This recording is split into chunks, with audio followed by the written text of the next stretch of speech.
जसद में सोया मनो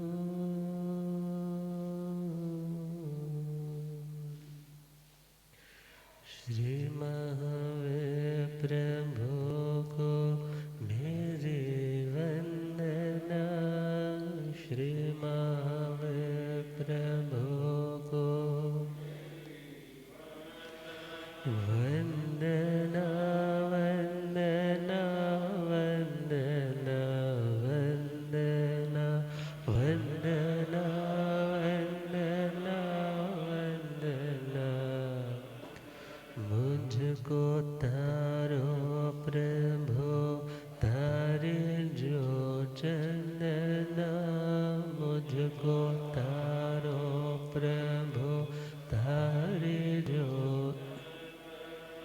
वंदना वंदना वंदना वंदना वंदना वंदना। अनंत अनंत शांति की निकेतन शासनपति श्रवण भगवान महावीर स्वामी के पावन चरणारविंदों में हार्दिक भावना वंदन नमन। मेरे अंधेरे जीवन को रोशनी प्रदान करने वाले परम उपकारी आगम ज्ञान के भंडार आगम ज्ञाता आगम पुरुष जिन शास्त्र रतन हिमाचल केसरी उपाध्याय भगवंत श्रद्धेय गुरुदेव श्री जितेंद्र मुनि जी महाराज साहब के पावन चरण कमलों में हार्दिक भावना वंदन नमन। पाठ पर विराजमान तपस्विरतन श्री प्रभु मुनि जी महाराज साहब के चरणों में वंदन। धर्म सभा में उपस्थित धर्मानुरागियों, सुशीलवती माताओं एवं बहनों, असीम पुण्योदय से भाग्योदय से आप सबको संतों का समागम और वीतरागवाणी श्रवण करने का सुअवसर प्राप्त हो रहा है। श्रवण कर रहे हैं जीवन को सुखमय बनाने के लिए और उस खुशी को शाश्वतता प्रदान करने के लिए। श्रवण भगवान महावीर स्वामी का मंगलमय जीवन और उस जीवन में भगवान ने क्या ऐसा अनुपम किया जिसके कारण वे परम शांति के धाम बन गए। आर्य श्री सुधर्मा स्वामी जी महाराज भगवान की बहुत ही शॉर्ट वे में उस जर्नी को डिपिक्ट कर रहे हैं, बता रहे हैं, जिस यात्रा के माध्यम से भगवान अपनी मंजिल तक पहुँचे और पुनः उन्हें दुनिया में भटकना नहीं पड़ा। कोहं च माणं च तहेव माया। कोहं च माणं च लोभं च झत दोषा। लोभं च झत हर महेशी देखो वै पाव देकार वे। पूछे सोड़न समणा मणाय। पूछे सोड़न समणा अंगारे ढोया परते थे अंगारे ढोया पर।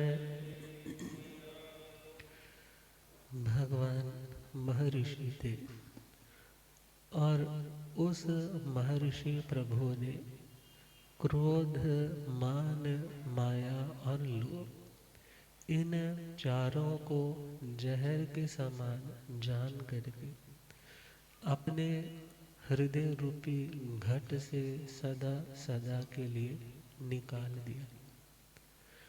और आत्मा का स्वरूप तो सदा सर्वदा से वीतरागता है। तीनों कालों में आत्मा की ओरिजिनलिटी को उसकी नेचर को कोई तत्व समाप्त नहीं कर सकता। भव्य कभी अभव्य नहीं होते, भव्य आत्माएं कभी अभव्य नहीं बनती, जीव कभी अजीव नहीं बनता, जीव कभी अजीव नहीं बनता, और सिद्ध आत्माएं कभी संसारी नहीं बनती। तो भगवान ने उस सिद्धत्व को पाया कि जो उनका अपना स्वरूप था, उस भव्यता के कारण भगवान के अंदर वो योग्यता थी कि मैं समस्त कर्मों को क्षय करके अपने शाश्वत लक्ष्य को पा सकूं। तो प्रभु ने महर्षि बनकर के इन क्रोध, मान, माया और लोभ आध्यात्मिक दोषों का अपने आत्मा से त्याग कर दिया, और स्वयं तो इन्हें पाप स्वरूप जाना, मगर दूसरों को भी यही समझाया कि क्रोध तुम भी करोगे तो तुम्हारा भी नुकसान होगा, मान करोगे तो तुम्हारी भी अधम गति होगी।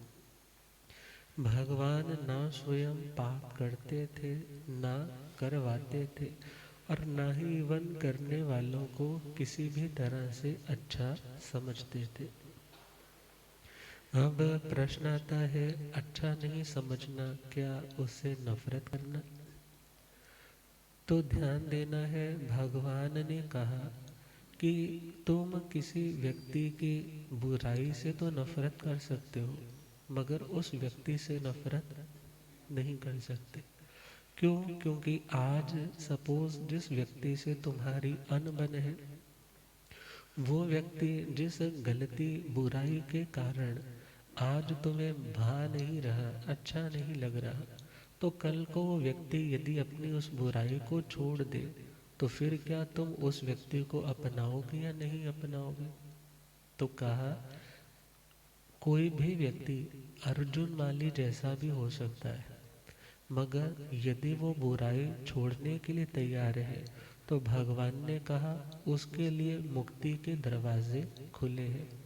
गरिहामी दिट्ठिंग ने गरिहामी किंची, ये एक शास्त्रों की लाइन आती है कि हम किसी व्यक्ति के दृष्टिकोण से असहमत हो सकते हैं, मगर उस आत्मा को हम चैलेंज, उसके अस्तित्व को चैलेंज, उसे नष्ट नहीं कर सकते।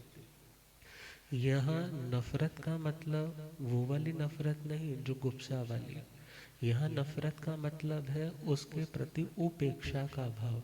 कौन सा भाव? उपेक्षा, इग्नोर करना।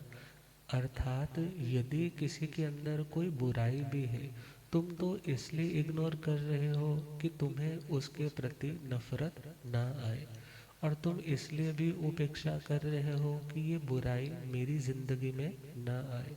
और अक्सर जिन बुराइयों को, गलतियों को नोट करके अपने दिमाग में, अपने मेमोरी बॉक्स में जो लोग रखते हैं और फिर उन बातों की चर्चा करते हैं, समय आने पर वही बुराइयां उन्हीं लोगों के अंदर आ जाती।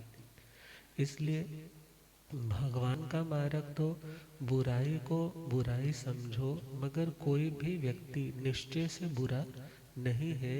कर्म के कारण कोई बुरा हो सकता है, आज वो अपना कर्म सुधार ले तो वो आत्मा भी अपने शुद्ध स्वरूप को पाने में हकदार है।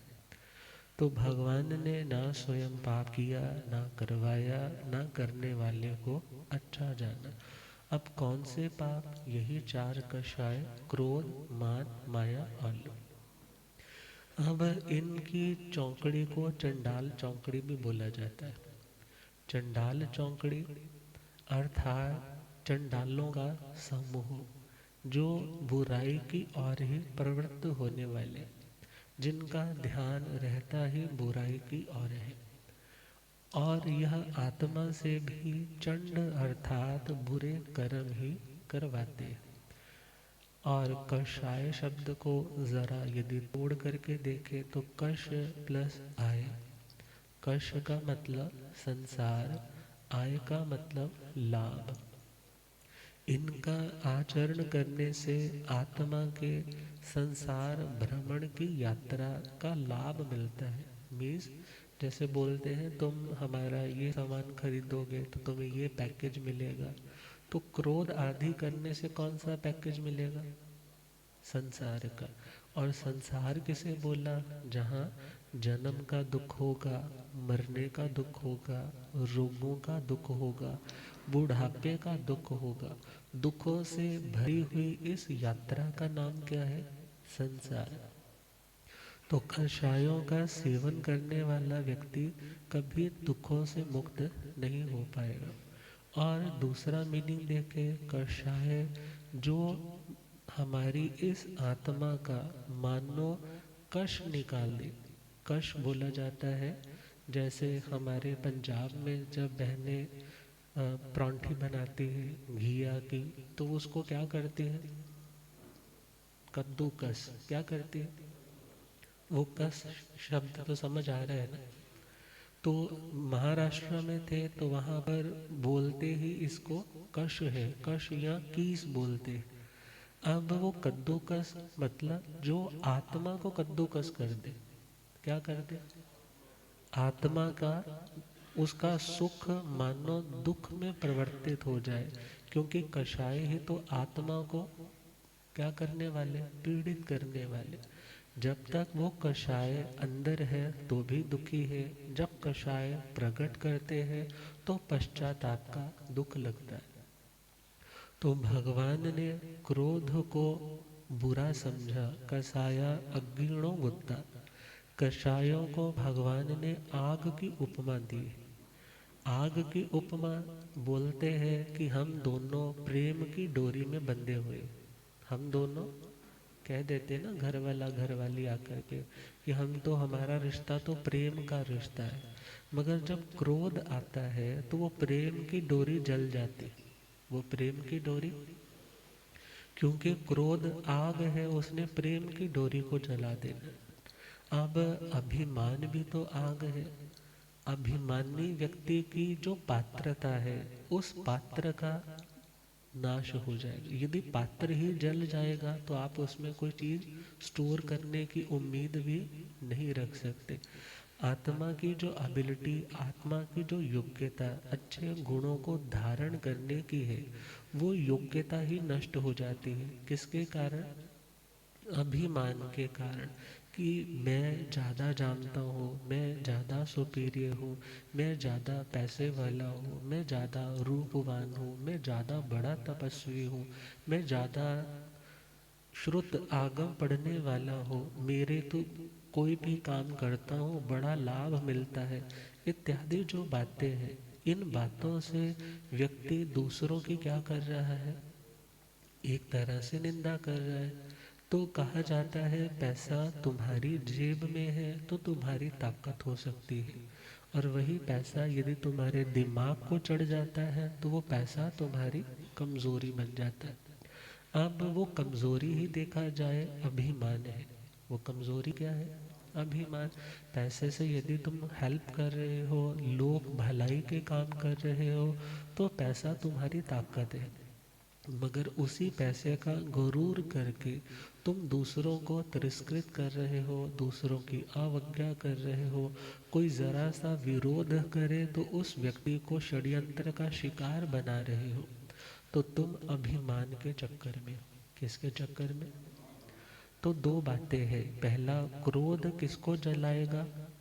प्रीति के उस बंधन को। और अभिमान किसको जलाएगा?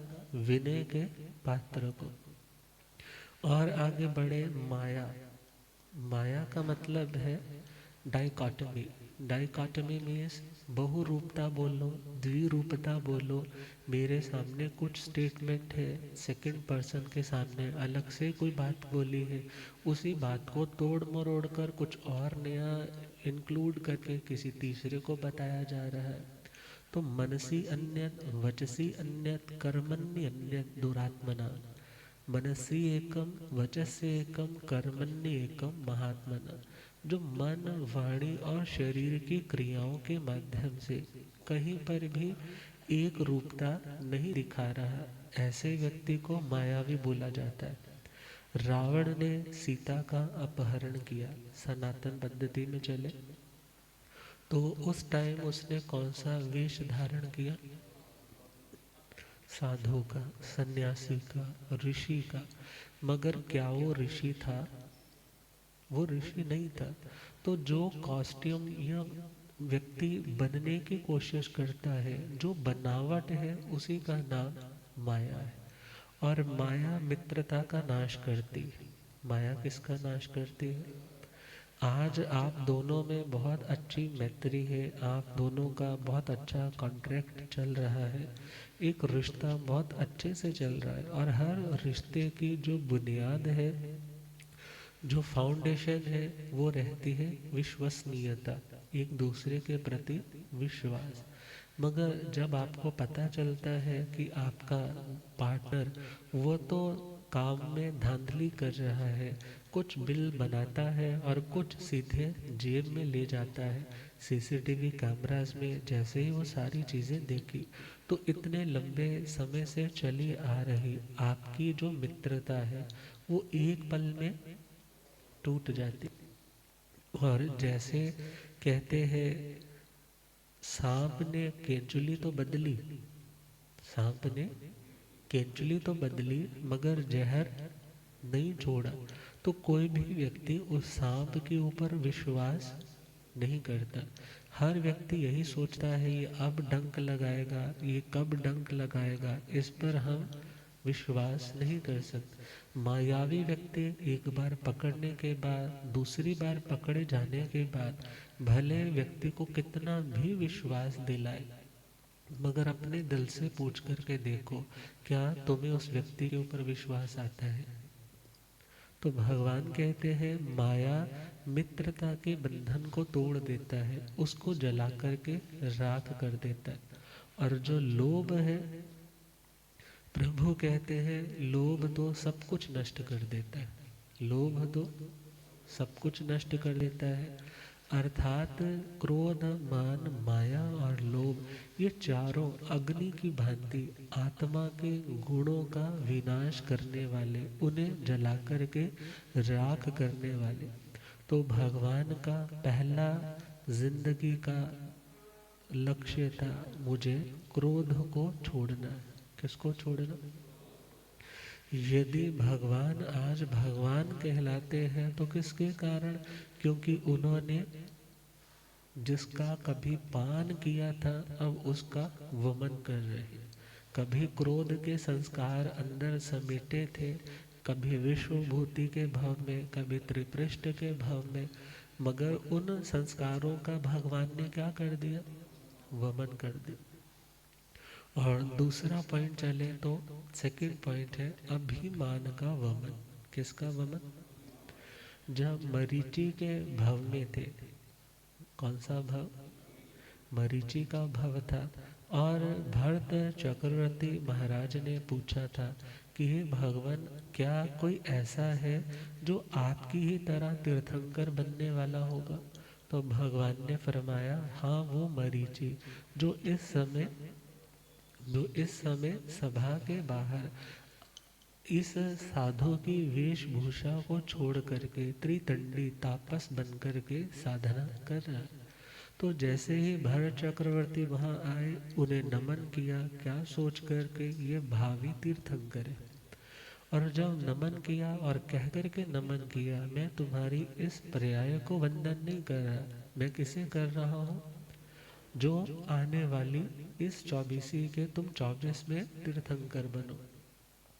तो इस बात को सुन करके, क्योंकि कई लोगों को प्रशंसा हजम नहीं होती, अब वही प्रशंसा मानो उन लोगों को कहीं तो अप्रिशिएट करने से व्यक्ति का कॉन्फिडेंस लेवल और बढ़ना चाहिए कि मैं अपने सच्चे ट्रैक पर आकर के पुनः बहुत मेहनत करूं। मगर कभी कभी जब वो डाइजेस्ट नहीं हुई प्रशंसा, तो व्यक्ति अपने आप को उसी टाइम भगवान से कम नहीं समझता, वो भी उछलने लग पड़ा। अरे देखो मेरा कितना पुण्य है। इस 24 के पहले तीर्थंकर कौन है? मेरे दादा। और यहाँ के प्रथम चक्रवर्ती कौन है? मेरे पिताजी। और आने वाले टाइम में मैं वासुदेव भी बनूंगा। क्या बनूंगा? मैं वासुदेव भी बनूंगा। और मैं आने वाले टाइम का प्रथम 24वां तीर्थंकर भी बनूंगा। अपने आप को इतना सराह रहा है, अपने कुल को, अपनी जाति को इतना सराह रहे हैं कि जिसके कारण उन्होंने मान के संस्कार इकट्ठे कर लिए। कौन से संस्कार? मान के। और जब तक उन मान के, अभिमान के संस्कारों का वमन नहीं हुआ, तब तक भगवान अरिहंत दशा तक नहीं पहुंचे। अर्थात मैं बड़ा, बाकी छोटे, मैं जो हूँ, मैं जो कहूँ वो मेरी मर्जी। मगर मेरे से कोई व्यक्ति कुछ करना चाहता है तो बिना पूछे करने की कोशिश ना करे। जो ऐसे भाव है ये सारे के सारे अभिमान को बताते हैं। अब विचार करना है, अभिमान से फायदा होता है या लाभ होता है? अभिमान से कभी लाभ नहीं होता। शास्त्रीय दृष्टिकोण से चले तो अभिमान से नीच गोत्र का बंध होता है। किसका बंध? नीच गोत्र का बंध होता है। यदि आज हमारी जाति, मतलब माँ जिस परिवार में पैदा हुई, वो परिवार बहुत रिच और बहुत उत्तम जाति वाला है, यदि उसका घमंड करके हम दूसरों को तुच्छ समझने लग जाएंगे, तो भगवान कहते हैं तुम आने वाले टाइम में जाति से हीन हो जाओगे। किससे हीन? हरिकेशी बल को अपने ब्राह्मण जाति का और कुल का घमंड था। आने वाले समय में कहाँ जन्म हुआ? चंडालों की बस्ती में।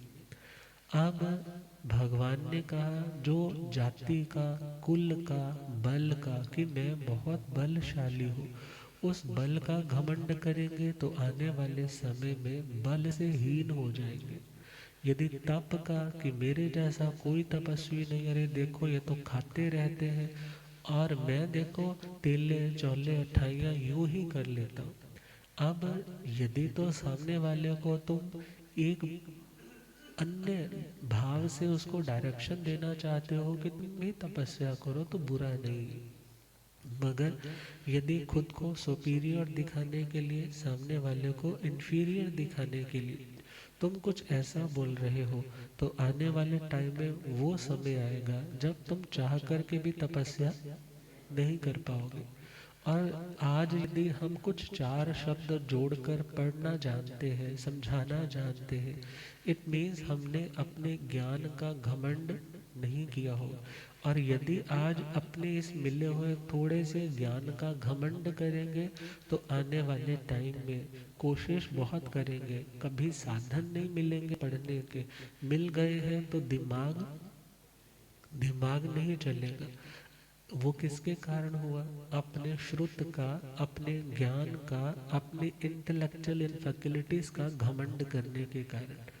और आगे चले, किसी किसी व्यक्ति को अपने लाभ का मद हो जाता है। लाभ का मतलब लब्धियां भी बोल सकते हैं, मगर दुनिया के लिहाजे से आप फैक्ट्री बैठते हो तो दुकान पे बैठते हो, तो जब आप बैठते हो तो उस दिन तो ग्राहकी बहुत हो जाती है। और गले में भी आपने देखा तो 2-2.5 लाख रुपया आ गया, मगर यदि कोई दूसरा भाई बैठता है तो 10,000 रुपये भी नहीं आते। और यदि यह सोच करके तुम सामने वाले की इंसल्ट करने लग जाओ और सोचो कि मैं ही पुण्यशाली हूँ, तो भगवान कहते हैं इससे ऐसे कर्म बंधेंगे कि नेक्स्ट टाइम तुम बैठोगे उस स्थान पे तो कोई नहीं आएगा, मगर जिसने मद नहीं किया होगा वो जब वहां पर काउंटर पे आएगा तो वहां पर तुम भी सोचोगे ये कहाँ से आ रहा है। मगर जो घमंड करता है उसके घर आई हुई लक्ष्मी भी चली जाती, और जो विनम्र रहता है वो ठोकर भी मारे कि मुझे कुछ नहीं चाहिए, तो भी लक्ष्मी उसके दरवाजे पर बैठी रहती। और आगे चले, अगला है ऐश्वर्य मद। ऐश्वर्य मद का मतलब क्या रहेगा? एक तो है गले में पैसे आना, और एक है घर आया। किसी किसी व्यक्ति का लाभ अंतराय बोल दो, वो तो बात अलग आएगी, मगर जिन लोगों ने लाभ मद तो किया तो उनको पहले गले में पैसे नहीं आएंगे। और सपोज किसी ने लाभ मत तो कम किया मगर ऐश्वर्य मत बहुत किया। ऐश्वर्य मत का मतलब कि गले में जो आया और घर पे जब पहुंचा तो घर में जाकर देखा कि बड़े लिमिटेड खर्चे हैं, और उसने एक एफडी वहाँ करवा दी, एक प्रॉपर्टी दूसरी जगह पे ले ली, और जो उसके पास पैसा एक प्रॉपर्टी के रूप में, एक लग्जरी के रूप में रहता है, उसका नाम है ऐश्वर्य। उसका नाम क्या है? और यदि उसका घमंड करेंगे तो आने वाले टाइम में हो सकता है गले में पैसा तो ढेर सारा आए, मगर घर पहुंचते सार कितने खर्चों की लिस्ट घर वाली आपके हाथ में थमाए और बोले जी अभी आप कितना लाए हो? बोला जी मैं तो इस पूरे सीजन में लगभग 80-90 लाख कमा पाया। वो बोली जी 2 करोड़ का तो हमारा खर्चा पेंडिंग पड़ा है, वो किस्तें देनी है, बेटी की ज्वेलरी बना करके देनी है, वो पुराने पैसे मैंने वहाँ से लिए थे उनको लौटाने हैं। अर्थात यदि ऐश्वर्य का घमंड करोगे तो ऐश्वर्य से हीन हो जाओगे। इट मीन्स अभिमान करने से लाभ तो कहीं मिला, कहीं लाभ मिला ही नहीं। तो भगवान ने तो कहा जो व्यक्ति जितना आगे बढ़ना चाहता है उसको उतना ही विनम्र होकर के बढ़ना होगा। श्रीमद् उत्तराधन्य सूत्र कल शुरू हो जाएगा, तो पहला अध्याय कौन सा है? विनय श्रुत। तो भगवान ने तो मोक्ष का पहला सोपान, पहला कदम ही कौन सा बताया? विनय का। तो जिसके अंदर विनय नहीं वो व्यक्ति ज्ञानवान नहीं बन पाता, और जो ज्ञानवान नहीं वो व्यक्ति चारित्रवान नहीं बन पाता, और जिसमें चारित्र नहीं आता वो व्यक्ति कर्मों के बंधन तोड़ करके मुक्त नहीं हो पाता। और देखें तो मृगावती जी, मृगावती जी को यदि केवल ज्ञान हुआ तो किसके कारण हुआ? विनय के कारण या अभिमान के कारण? और आगे बढ़े तो पुष्पचूला महासाध्वी जी, अरणिका पुत्र जो आचार्य थे, वृद्ध थे, और वृद्ध अवस्था होने के कारण स्थविर थे, और उनकी गोचरी की आहार पानी लाने की जिम्मेदारी किन्होंने ले रखी थी? महासाध्वी श्री पुष्पचूला जी। और यदि वो विनम्र ना होती तो वो क्या सोचते, मैं क्यों सेवा करूं, मैं भी विचरण करती हूँ। मगर उन्होंने देखा कि इनकी सेवा का सौभाग्य मुझे मिल रहा है, और बड़ी यत्न से सेवा भी करती, और सेवा करते करते एक टाइम वो भी आया जब उन्हें क्या पैदा हो गया? केवल ज्ञान। और जब बारिश होकर के हटी है मगर वो गोचरी लेकर के ये सोच रही है कि आचार्य भगवान को भूख लग रही होगी, मुझे पहुंचना चाहिए। जैसे ही पहुंचे कितने दिन तो यूं ही चलता रहा, और जब आचार्य भगवान ने पूछ लिया कि क्या आपने आज कच्चे पानी का संघट्टा तो नहीं कर दिया? कहने लगे गुरुदेव जहाँ आपकी कृपा हो तो वहाँ ऐसा कुछ होने वाला। बोले जी आज तो रास्ते में पानी बहुत खड़ा होगा। आचार्य भगवान ने क्या बोला? कहने लगे भगवान मैंने पाँव रखा ही वहाँ पे जहाँ पे अचित पानी था। कहाँ रखा पाँव? जहाँ पे अचित पानी था, सचित या मिश्र जगह पे मैंने तो पाँव ही नहीं रखा। कहने लगे ऐसी भाषा तो केवल ज्ञानी बोल सकते हैं, क्या तुम्हें केवल ज्ञान हुआ है? जैसे ही ये सुना कहने लगे सब आपकी कृपा। और जैसे ही ये सुना आचार्य उनकी ये आशातना मेरे से हुई है तो उनके चरणों में विधिवत झुक करके वंदन नमन किया कि मेरे से अरिहंत केवली की आशातना हो। अब अरिहंत पदवी भी मिल सकती है किसके माध्यम से? विनय से। आचार्य भगवंत पूज्य श्री अमोलक ऋषि जी महाराज साहब, आचार्य भगवंत श्री जैन तत्व प्रकाश आप लोग पढ़ते हैं, और भी देखें तो 32 आगमों का फर्स्ट ऑफ ऑल जो अनुवाद आया था तो उनकी ओर से आया था। और उनके लिए कहा जाता है कि जब सब संत विश्राम करते सो जाते और कोई भी वहाँ पर न होता तो सभी संतों को उठ बैठ करके अपने से छोटे संतों को भी उठ बैठ करके विधि पूर्वक वंदना करते। एक बार एक व्यक्ति शाम को आया होगा, उसने 4 पहरी पौषध करनी होगी। दिन में उपवास था, सोचा रात को वहां जाकर के रुक जाऊंगा। और गुरु महाराज हो सकता है उस टाइम अपना पानी वगैरह ले रहे होंगे, तो वो एक कोने पर बैठा रहा। मगर रात ढल गई, उन्हें लगा कि सब जा चुके। और जैसे ही वो रात को उठ करके सब संतों को वंदन कर रहे थे, तो उस श्रावक ने सारी घटना देखी। और सुबह जब देखा कि लोगों के आने से पूर्व पुनः सुबह सब संतों को उनके उठने से पहले वंदन कर रहे हैं, फिर उसे रहा नहीं गया। उसने जाकर के पूछा, भगवान आप ऐसा कैसे? आप तो इतने बड़े आचार्य हैं उस ऋषि संप्रदाय के। तो वो कहने लगे, कौन जानता है इनमें से पहले कौन तर जाए। क्या पता मेरे से पहले इनकी आत्मा तरने वाली हो, तो मैं अपने कर्म तो हल्के कर लूं। अब जिनके अंदर इतनी विनम्रता आ जाती है, फिर वो व्यक्ति अरिहंत की पदवी से दूर नहीं होते। कहा है, कद बड़ा नहीं करते एड़ियां उठाने से। कद बड़ा नहीं करते एड़ियां उठाने से, ऊंचाइयां तो मिलती है सर को झुकाने से। और जो व्यक्ति झुकना जानता है, वो व्यक्ति ऊपर उठना जानता है। और अक्सर आपने देखा होगा, जो जितने हाईली रैंक पर होते हैं, बड़े बड़े डॉक्टर्स ले लो या बड़े बड़े लेवल के महापुरुष ले लो, उनके अंदर विनम्रता भी उतनी ही ज़्यादा होगी। बाहर जो अटेंडेंट होते हैं, उनके अंदर तो तल्खी दिखाई दे जाएगी। मगर उन बड़े महापुरुषों से, बड़े लेवल के अच्छे लोगों से मिलोगे, तो आप देखोगे कि कितनी शालीनता है, कितने प्रेम से वो बात कर रहे हैं। कहते हैं, एक बार एक राजा अपने 2-4 लोगों के साथ जंगल में जा रहा था। रास्ते में एक ऐसा व्यक्ति जिसे आंखों से दिखाई नहीं देता था, एक व्यक्ति आया। और एक व्यक्ति जो उनमें से उनकी सेना का कोई सेना नायक था या सेना का एक सदस्य था, उसने जाकर के उससे कहा, अरे अंधे, मेरे को पानी पिला। क्या बोला? मुझे पानी पिला। वो कहने लगा, हाँ हाँ, तू तो है ही निकृष्ट, तेरे को पानी कौन पिलाएगा, चल भाग यहाँ से। मगर जैसे ही उनका सेनापति स्वयं आया, सेनापति ने क्या बोला? सेनापति ने बोला कि हे प्रज्ञा चक्षु, मुझे पानी पिलाओ। आप जैसे ही पानी पिलाओ तो वो पहचान गए। कहने लगे, ये डिमीनर तो सेनापति का है। कहने लगे, सेनापति जी आपको पिलाता हूँ पानी। और इधर से महाराज भी आए। तो महाराज जब आए तो कहने लगे, हे सूरदास जी, आप अपने हाथों से यदि मुझे पानी पिलाएं तो बहुत कृपा होगी। जब इतने हम्बलनेस वाले शब्द सुने, कहने लगे, आप तो हमारे सर के ताज है, आप तो हमारे सर के ताज है। मैं आपको पानी क्या, आपको तो कुछ बढ़िया सा शरबत बनवा करके पिलाता। तो जैसे ही राजा ने देखा तो कहने लगे, आपने इन सबको कैसे पहचाना? कहने लगे, सबके व्यवहार से। कैसे पहचाना?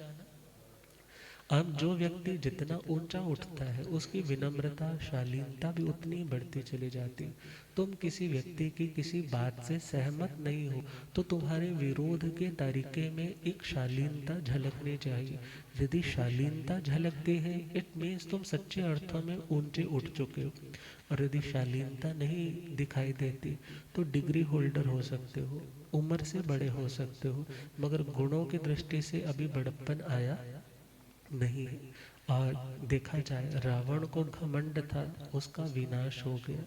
और मरीचि को घमंड आया तो इतना भाव भ्रमण बढ़ गया। तो तभी कहा है कि हे आत्मा, यदि तुम कल्याण करना चाहते हो तो अपने इस अभिमान को तिलांजलि दे दो। पहाड़ी के ऊपर चढ़ना है तो कमर झुक ही जाएगी, पहाड़ी से नीचे उतरना है तो कमर अकड़ ही जाएगी। और अकड़ना गिरावट की निशानी है, और झुक करके चलना प्रोग्रेस की निशानी है। बस इस छोटी सी बात को दिमाग में रखोगे तो वो आत्मा ज्ञानवान भी बनेगा और दुनिया में भी बहुत तरक्की का सामान इकट्ठा कर पाएगा। लिखने वाले ने लिखा है, ओ मना किस तरह प्रभु जिनो पाइंदे, मना किस तरह पहले अपना आप गवाइंदे, ओ पहले अपना आप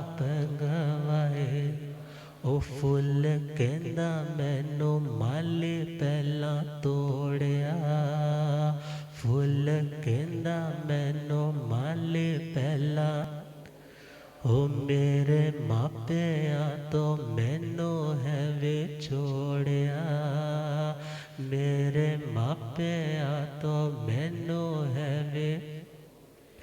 सूई तांगे दे नाल पिरोलिया, सूई तांगे दे।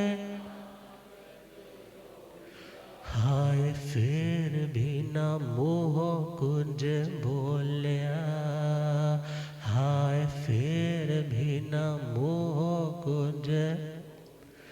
बनहार सज्जन गल पाइंदा, बनहार सज्जन गल। ओ पहले अपना आप गवाइंदा, ओ पहले अपना आप। सोना कहंदा मैनू अग विच साड़िया, सोना कहंदा मैनू। ओ फिर थोड़ियां दे नाल मैनू मारिया, फिर थोड़ियां दे नाल मैनू। ओ मेरे उत्ते तेजाब वे डोलिया, मेरे उत्ते तेजाब वे। हाय फिर भी ना मुँह कुछ बोलिया, हाय फिर भी ना।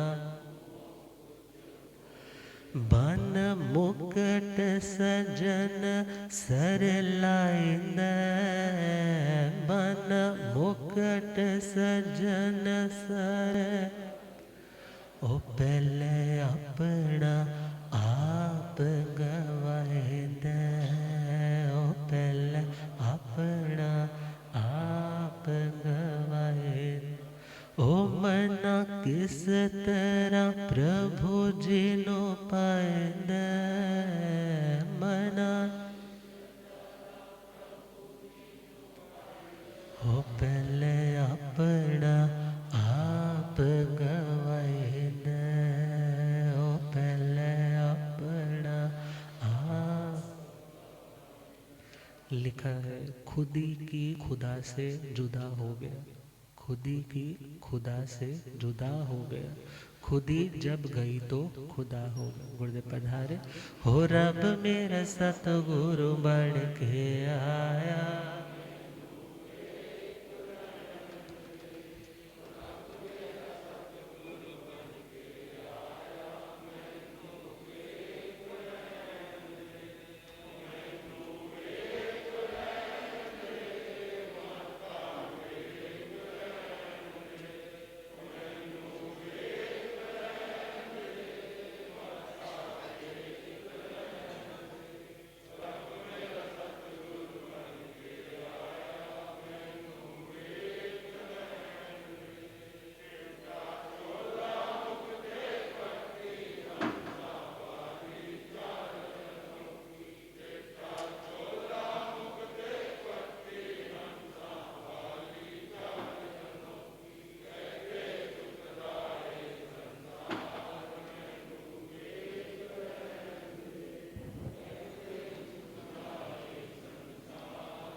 हो रब मेरा सतगुरु बन के आया मैनो।